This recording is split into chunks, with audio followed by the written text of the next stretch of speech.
សុខសុខហូរស្រកជុំអារម្មណ៍នៅស្មងក្នុងទ្រូងឈឺចាប់ហាក់ដូចមានអ្វីមកសឹកប្រាប់ថាបងនឹងត្រូវបាត់បងអូនពីទ្រូងបងតែងលួចព្រួយអស់សង្ឃឹមបងតែងញញឹមលាយទឹកភ្នែកខ្លាចស្អែកដូចអ្វីបងគិតបើជាការពិតបងឈឺចិត្តណាអូ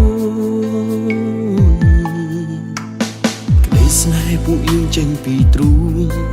បងស្រឡាញ់អូនគ្រប់ក្តីត្រូវការបើសិនបងត្រូវបាត់បងស្រីមិនដឹងជាក្នុងទ្រូងទ្រាំបានប៉ុណ្ណា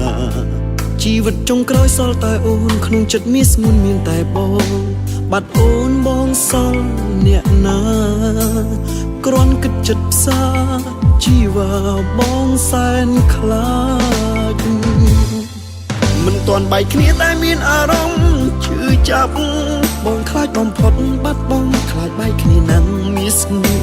បើសិនដូចបងគិតមែននោះអូនបេះដូងបងនឹងខ្ទេចខ្ទាំខ្លោចមិនទាន់បែកគ្នាតែមានអារម្មណ៍ឈឺចាប់ប្រហែលអាចស្លាប់អាចឈួតចិត្តបើសិនការពិតបែកអូនដងហើមឥតន័យទេមានស្ងួនបេះដូងបាត់បង់មាសចិនដាអ្នកណាជំនួសអូ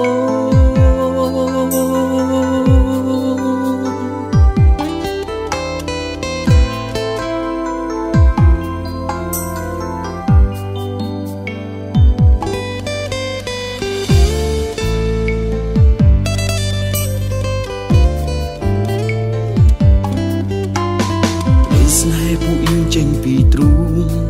បងស្រឡាញ់អូនគ្រប់ក្តីត្រូវការបើសិនបងត្រូវបាត់បងស្រីមិនដឹងជាក្នុងទ្រូងទ្រាំបានប៉ុណ្ណាជីវិតចុងក្រោយសល់តែអូនក្នុងចិត្តមានស្ងួនមានតែបងបាត់អូនបងសល់អ្នកណា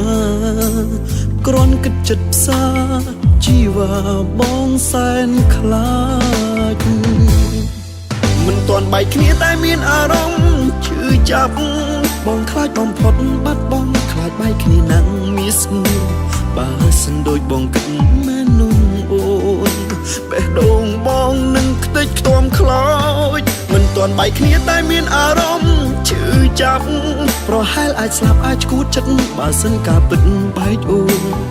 នដងហើមឥតន័យទេមានស្ងួនបេះដូងបាត់បង់មាសចិនដាអ្នកណាជំនួសអូមិនទាន់បែកគ្នាតែមានអារម្មណ៍ឈឺចាប់បងខ្លាចបំផុតបាត់បងខ្លាចបែកគ្នាណាំមានស្ងួនបើសិនដូចបងគិតមែននោះអូនបេះដូងបងនឹងខ្ទេចខ្ទាំខ្លោចមិនទាន់បែកគ្នាតែមានអារម្មណ៍ឈឺចាប់ប្រហែលអាចស្លាប់អាចឈួតចិត្តបើសិនការពិតបែកអូនដងហើមឥតន័យទេមានស្ងួនបេះដូងបាត់បង់មាសចិនដាអ្នកណាជំនួសអូ